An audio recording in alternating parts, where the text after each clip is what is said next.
Hello friends, ये मेरा 18 number question है।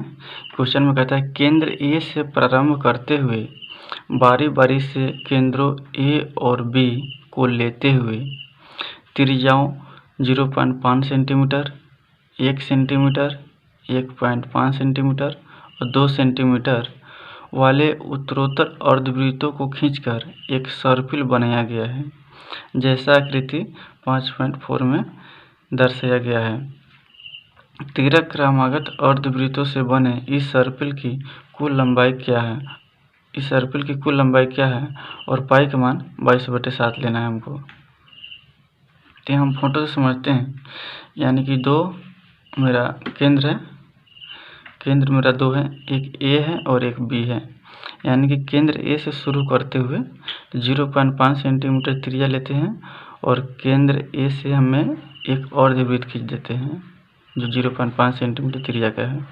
फिर बारी बारी से और केंद्र बी लेते हैं और 0.5 सेंटीमीटर बढ़ा देते हैं, यानी कि 0.5 और 0.5 1 सेंटीमीटर।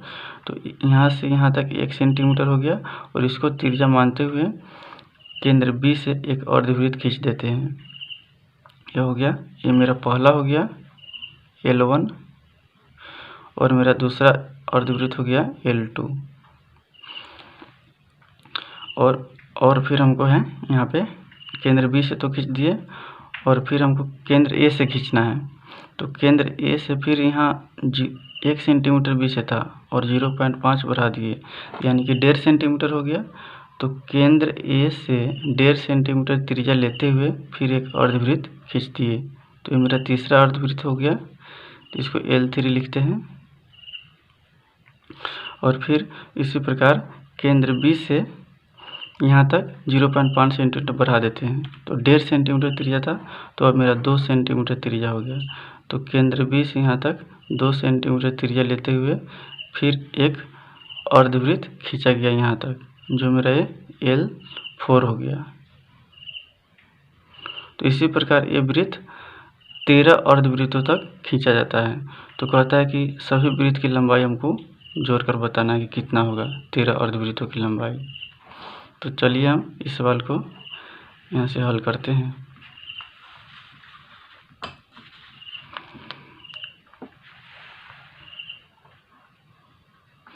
लिखते हैं पहले अर्धवृत्त की लंबाई। हल में L1, तो अर्धवृत्त की लंबाई यानी कि वृत्त की लंबाई होता है 2πr, वृत्त की लंबाई होता है 2πr यानी कि परिधि। तो इसमें अर्धवृत्त है तो 2 से हम भाग दे देंगे, 2 से 2 कैंसिल हो गया, तो हमको निकल गया πr। तो अर्धवृत्त की लंबाई हो जाएगा πr, यानी कि अर्धवृत्त की जो परिधि निकलेगा वही मेरा अर्धवृत्त की लंबाई होगा। तो यहाँ लिखते हैं अर्धवृत्त की लंबाई πr और r मेरा त्रिज्या लेना है 0.5 सेंटीमीटर पहला स्टेप में। यहाँ लिखते हैं 0.5 सेंटीमीटर और पाई के पाई रहने देते हैं। और दूसरे अर्धवृत्त की लंबाई, तो वृत्त की लंबाई होता है πr अर्धवृत्त की, और मेरा दूसरा त्रिज्या है 1 सेंटीमीटर, यहाँ पे 1 सेंटीमीटर है। तो यहाँ लिखते हैं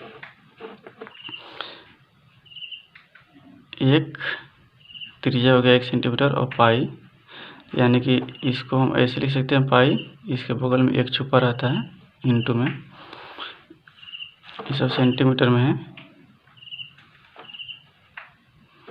और इसी प्रकार तीसरे 3 बराबर हो जाएगा πr। तो मेरा तीसरा अर्धवृत्त है कि त्रिज्या है 1.5 सेंटीमीटर और पाई। तो उपर्युक्त आंकड़े से हम लिखते हैं AP में जा रहा है, यहाँ है मेरा 0.5 सेंटीमीटर, दूसरा है 1 सेंटीमीटर और तीसरा है 1.5 सेंटीमीटर। इसी प्रकार क्रम से आगे बढ़ते जा रहा है। तो मेरा AP यहाँ प्राप्त होता है। तो लिखते हैं यहाँ उपर्युक्त आंकड़े AP में है,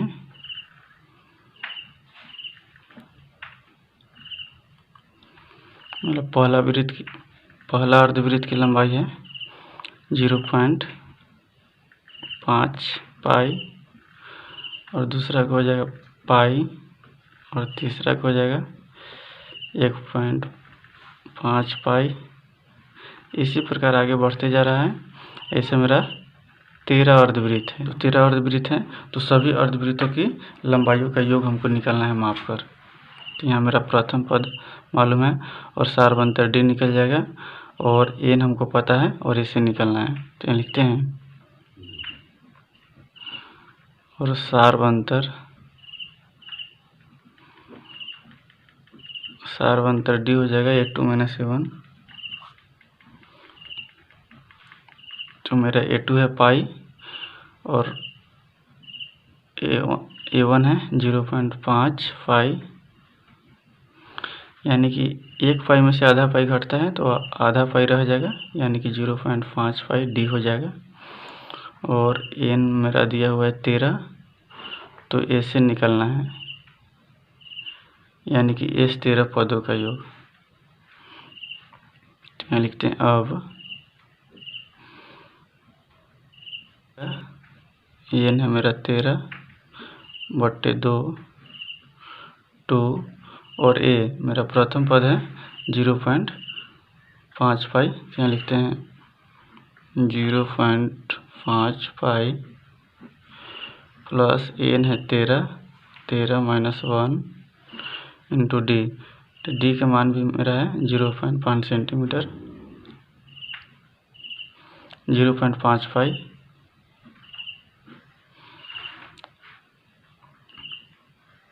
तो हो जाएगा 13/2,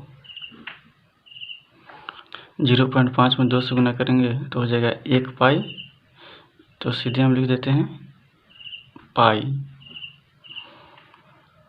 यानी कि 2 पंचे 10। इसको हम इस प्रकार लिखते हैं 2 गुने 0.5, तो हो जाएगा 2 पंचे 10, और 0.1 अंक के बाद जाएगा, तो 1 हो जाएगा 1 पाई।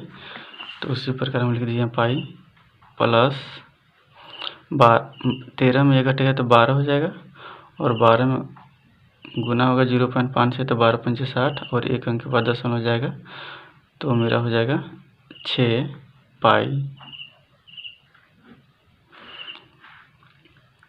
तो यहाँ लिखते हैं 13/2, और 6 पाई 1 पाई हो जाएगा 7 पाई। तो 13/2